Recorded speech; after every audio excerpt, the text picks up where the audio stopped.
First of all, thank you so much for having me on this show. It's such a pleasure to be part of this movement with you and showing all entrepreneurs the journey of how we can actually achieve what we really want. So when I was a kid, I always thought that I would be a teacher or some sort of social worker or helping someone. And I always kind of helped my friends, even at school.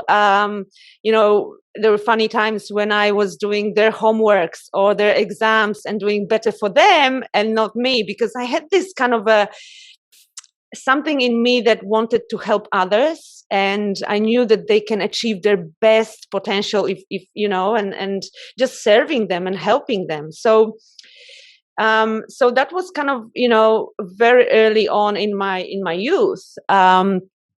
But I had no idea that the universe would give me so much opportunities to travel, to meet people, to discover my talents, and dream so big that and achieve so much that I would never think was possible when I was a young girl. And I lived in 4 continents, 7 countries. I lived in the US, the UK, Australia, Singapore, Brussels, Jakarta in Indonesia. And I worked for global companies, and eventually became a regional operations director for one of the biggest consulting companies in the world, where I'm now based in Singapore. And I led, coached, and mentored teams from many countries across Southeast Asia and also the ASEAN's region. But everyone has a calling, right? And as my life was passing by, I was trying to figure out what my calling was and what I was meant to do. And although I was achieving a lot, I was achieving big dreams, and deep inside, actually, I wasn't really, feeling that was it. I was kind of still searching. And just imagine, I come from small Polish town. I'm Polish by birth, and achieving all these things meant so much to not only me, but my family, right? So, I was kind of still searching, even though I was having quite a lot of success. And what I discovered was actually that, sometimes our calling is our own neighborhood. And what I mean by that is that whisper in your ear that we often ignore. And when I started finally listen to that whisper and I follow that, I end up being actually the best I could be. So I discovered that true calling, and I discovered that I wanted to help others to become their own best versions of themselves. And I actually thought, at the time, that being successful in the corporate world and rising through those ranks of global firm made me better, made me a great person to be, and so accomplished. And I identified myself with my career, my company, my title. I thought that I wanted desperately to be successful in a corporate world, and it was really prominent, and I thought that this is what I wanted in life. But it was kind of, overshadowing what I really felt in my heart. But I was kind of through my life, just trying to fit in, and I'm sure a lot of people can relate. We try to fit in to society. We try to fit in. We try to, live to expectations of others, and just to do what we're supposed to do. So, I thought that was my ego telling me, this is what you're supposed to be doing. This is good for you. And the truth was that I was really losing my identity, because that wasn't really what I wanted to do. And it was really taking a toll on me. So with the years of inner work, I did a lot of work on coaching myself. I hired coaches, I hired mentors for myself. I was studying human psychology, life coaching, performance coaching, effectiveness coaching, and also sport coaching, like athletes as well. And I've become to realize that I wasn't my status, I wasn't my work, I wasn't my titles, I wasn't my fears. I realized that ego was really overpowering, and the thoughts were kind of taking over my life. So that was really where my breakthrough was. And I started to realize that I had a choice. I had a choice to think differently, and I had the choice to reshape my life. So the thing that I needed to do was I really had to detach myself from my past, from who I have been, because that wasn't really serving me. And what I've learned then from Eckhart Tolle, and maybe you know this philosopher, that really moved me, and then I understood what my true self was. He said, observe your thoughts, but don't believe them. Observe your thoughts, but don't believe them. And what I mean by that also is that, we have a lot, our thoughts are really, our past beliefs, past experiences, past memories. So now I specialize in revealing the limiting beliefs, the internal and subconscious narratives that shape our behavior, shape our performance, our health, our fitness, and our relationships. And I help others to become the best version of themselves, really, and be the leaders and designers of their lives. So with that, I actually decided that, okay, I needed to take a stand in my life, and I finally established my own company, coaching business called Griffin Coaching, and I'm currently based in Singapore, although my clients are from everywhere. And the plan is actually to move a little bit closer to Europe and maybe Dubai. I also wrote a book, Reimagine the Possible, and that was really also a defining moment in my life. Now I'm actually writing another book, which is more history of my family, because I can talk about it later, but it's about the journey of my family, my grandmother to Siberia in World War II. So writing is my huge passion as well. But the mission that I actually have is to really empower my clients and uncover their fullest potential and the genius that actually exists in them already. So I kind of laugh at sometimes I have this quote, or not quote, it's what I do is the mastery of self. So, I let my clients, people who I teach and coach, to develop that mastery of themselves. You see, the thing is that we exist within a mental constructs that really dictate our thoughts, our feelings, and our actions, and feelings and decisions. Our decisions, actually, in any area of our life, are based on our feelings, right? And feelings are really nothing else but chemical reaction to our thoughts. I'm very impressed as a high achiever in a corporate world, which is everything but not easy. It's super competitive and stressful, and both men and women have to suffer private life in order to be successful, and the measurements are tougher and tougher year by year, and when you don't achieve results, you are just a number and very replaceable. But however, you mentioned something which we call, like, you get that phone call, which you never know when it's going to be and when it's going to happen in your life. And then when you pick up the phone, somebody told you this is not really who you are.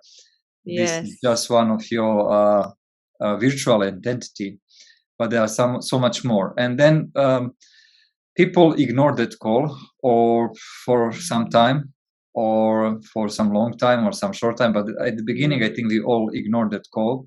But then that voice become louder and louder and louder, and then show us that we, even from outside looking happy, successful, and maybe living the dreams, as you said, like coming from the small place in Poland, becoming a global leader.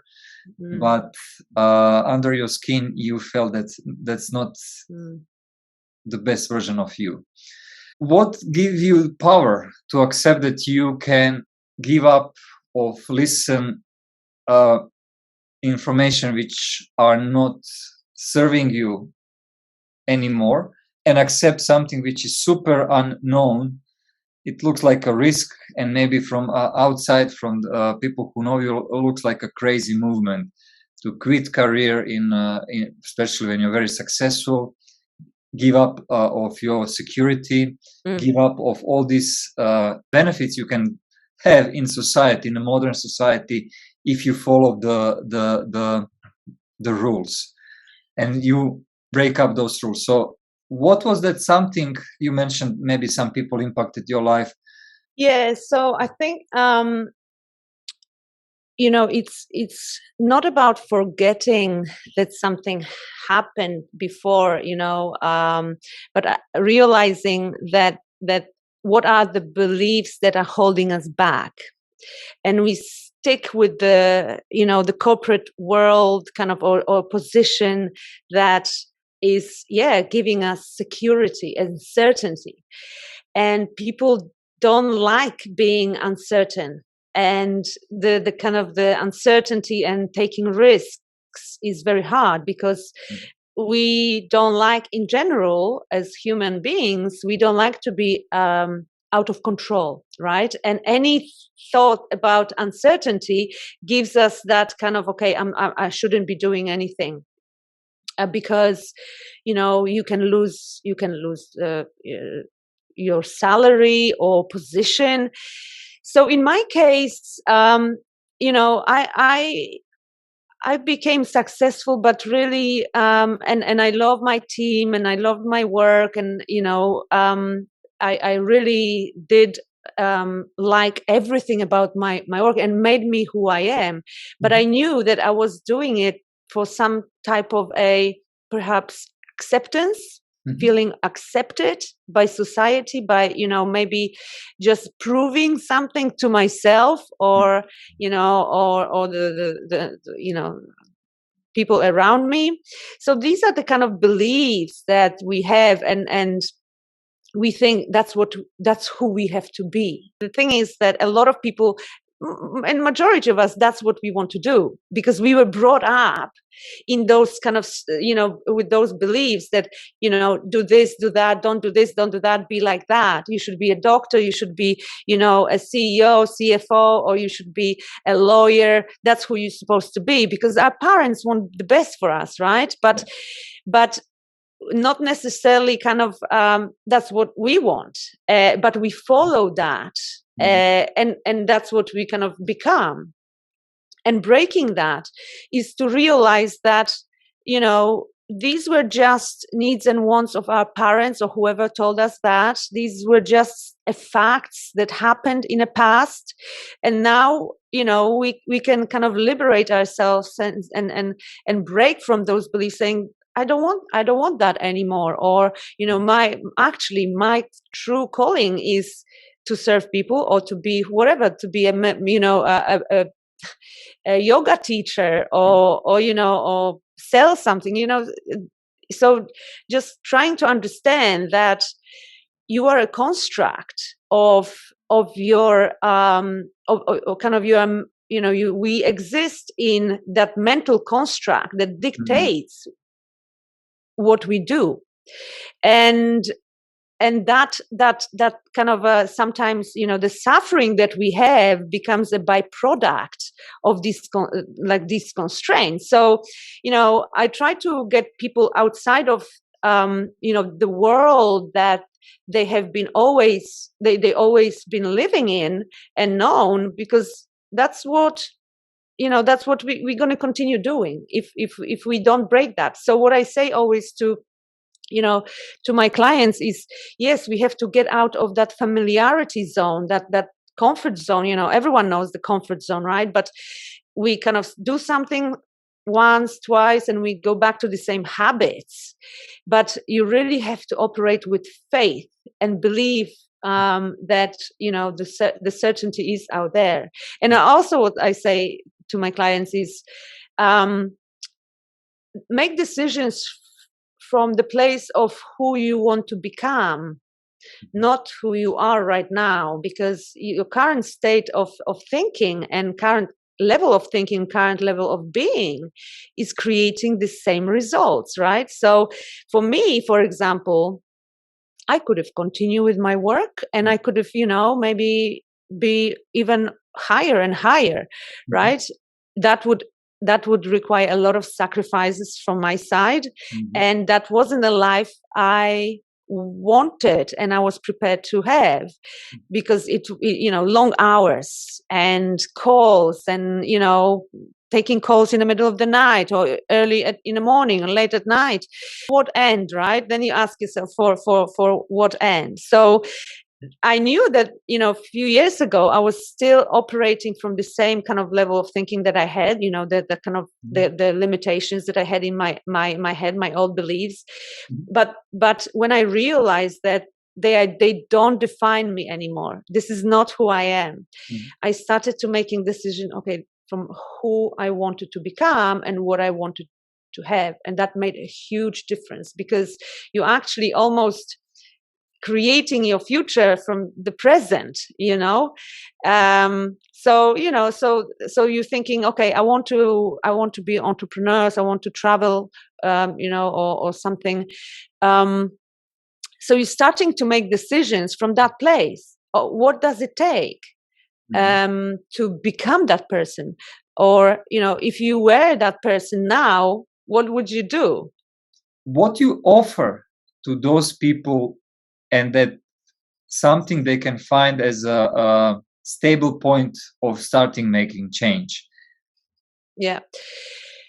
And that's a very valid point, because not a lot of people can, you know, just pack their bags and move or quit their job. They just can't. They have families to support, and, you know, it does impact their kind of loved ones and the relationships. So the way I started was that I was working 2 jobs. So, you know, if you really want to do something and change, you have to, for sometimes, you know, put up with a little bit of hard work. And that's what I did. I used to get up, and I actually still get up at 5:30 in the morning.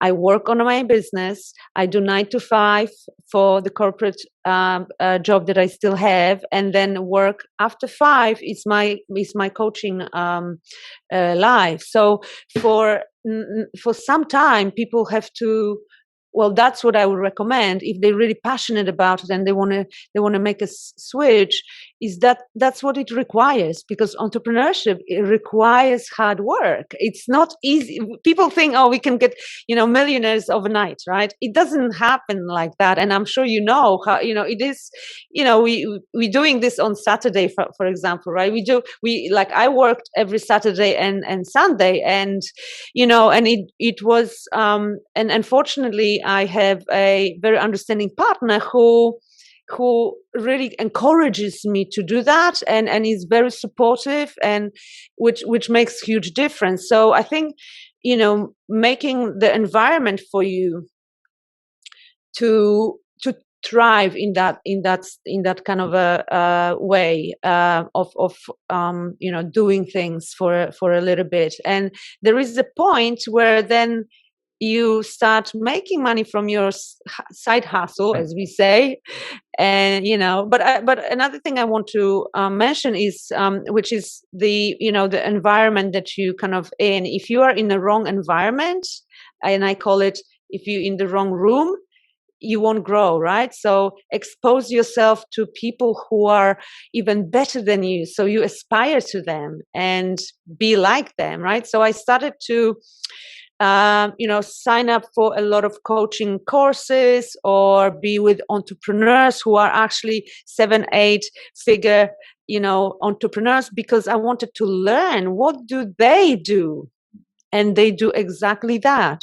They work in the mornings and in the evenings, because at some point there is this threshold that they become those, that they can just quit the corporate and just live their lives the way they want. But it requires hard work at the beginning, right? Thank you so much for being honest, and just to people not have illusion that just to have something they want, they have to actually show and prove that they really want that by making the change, starting with the time when they wake up and how they spend their free time. So Anna, is there any advice for people who are watching us, and based on your experience working with your clients, how people can recognize this is my real calling and this is not my real calling? It's kind of like intuition. You feel it, right? You really have to feel it. And if you start doing something that is really it becomes boring, or you're not really passionate about it, and you get up in the morning and you don't want to do it, obviously that's probably not your calling. Maybe it's something kind of a trendy, or something that others do, and you kind of start doing it as well. But I think if you have something that when you get up and you want to get up in the morning and you want to do it, that's your true calling. And it's something that really comes from inside, that you feel like, yes, this is what I want to do, and I'm willing to work in the mornings and in the evenings. We spend too much time in our heads and not in our hearts, right? We overcomplicate it. And that's another thing. Sometimes entrepreneurs, they try to do everything at once, and or try to do too much, and they become overwhelmed. And what it causes is just us to fall back and not do anything, because it's just a human reaction to overwhelm and being stressed. And when you have that stress and overwhelm, you also are not energetically aligned with what you want to do, right? So you start projecting stress and anxiety a little bit. You become not really, you may think, oh, this is too hard, because we're trying to do too much. And now we have to do social media, we have to do all this marketing, we have to do all these things, and then on top of that, we if we are still in those old beliefs that we have to live to expectations of others, that's really kind of compounds, right? And sometimes we have to slow down to speed up, and also focus on things that are important. But I think there is an important question that I always ask my clients, and very often they ask themselves the wrong question, which is, what should I do now? What am I supposed to do now? What's next? Mm-hmm. But the right question is, where am I now? Or where am I now, and what I need to do? What are my blind spots? But also is what I should stop doing. Right. Mm-hmm. So what I should stop doing that actually is absolutely unnecessary, doesn't bring any value, or just makes me overwhelmed. Not serving me. Not serving me, creates anxiety, and then you hit the block. Right. So you still may have that calling that, this is what I wanted, but damn, it's so hard now. So you kind of develop that vicious cycle of, you want to do it, but you created a monster that you can't move forward. So just taking a step back a little bit and focusing on the right things at the beginning. Yeah. Thank you, Anna, for explaining something which is definitely is not easy to put in the structural way of thinking. However, you made your program with the structure. So how you are serving your clients, and something you would like to share as opportunity for the people who might want to discover their calling and be happy and successful in what they do and who they really are. So can you share a little bit more about this program? Yes. So I have number of kind of programs that I do with my clients. So I do one-on-one private elite coaching where we with the client I kind of go into immersion, and get them really through a lot of exercises and tools to reveal what is really holding them back, what are their inner narratives that they and where they came from, and how to really radically shift it very quickly and without any overwhelm. So that's kind of one-on-one coaching, and it's a at least 6 months program, because change doesn't happen quickly, and we go through that immersion to unblocking first, and then specific tools to kind of reshift and come up with some plan to go forward. And also I coach in terms of relationships and career coaching as well. So I have programs with quite a lot of my clients are going now through a career transition. This is exactly what we're talking about. They're thinking, okay, is this what I want to do, or is there any transition that I need to do, or what are the skills for the future that I need to develop, because our world is reshaping as well, with the COVID, with the online. Now we can just work from home, from Bali or anywhere, Maldives, wherever you want to be. Another part of my program is I do with athletes as well to improve their performance, because very often when they are successful from their talent, pure talent and sport point of view, they hit the kind of a mental blocks. So also I help kind of with discovering that and changing that. So if the clients want to, if some new people want to follow me on Instagram, it's Anna Griffin Official. Also my website, Anna Griffin Coaching, as well, and that's kind of my two main communication channels. Yeah. Okay, so for the old people who are inspired with your story, please check in the comments the Instagram profile and website, so you can reach out to Anna. And Anna, since now you said that you have a plan for the near future, that you are planning to move to the Middle East in Dubai, and I'm actually very excited about my upcoming future. So I think it's a huge possibility and opportunity there to find new clients and help them with their journey. So I already have some clients from there. So it's not really a new thing for me, but I think it's a new place. And as I said, I don't only cover people from where I'm based, but globally. But Dubai is it's absolutely amazing place, and full of opportunities, and people who really very high performers and achievers, and that kind of a missing part and of, I think Dubai is a place yeah. where it's really evidence that everything is possible. Like Absolutely, it's a made up city, right? And such amazing. So yeah. So it's kind of like not reinventing myself, but actually accelerating myself. And I think that's what I want to do there. And really, I come from a spirit of helping others, right? So I think that's just going to be very organic for me.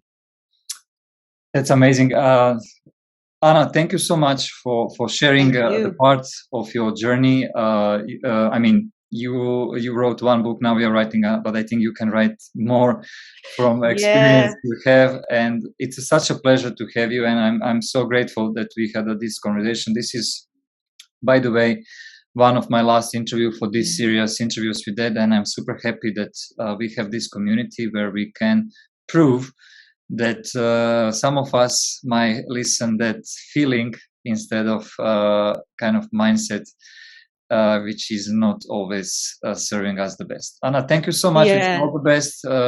Thank you. With your moving from Singapore to Dubai, and we will be in touch for sure. And I invite all people who enjoy this video to follow Anna on her channels. And if you like these channels, you can still review. There are many interviews on this series interviews. Please find something which you will enjoy to watch, and invite also people who you think might have benefits from. Anna, thank you, and have a great day. Thank you. Thank you very much for having me. It was a pleasure.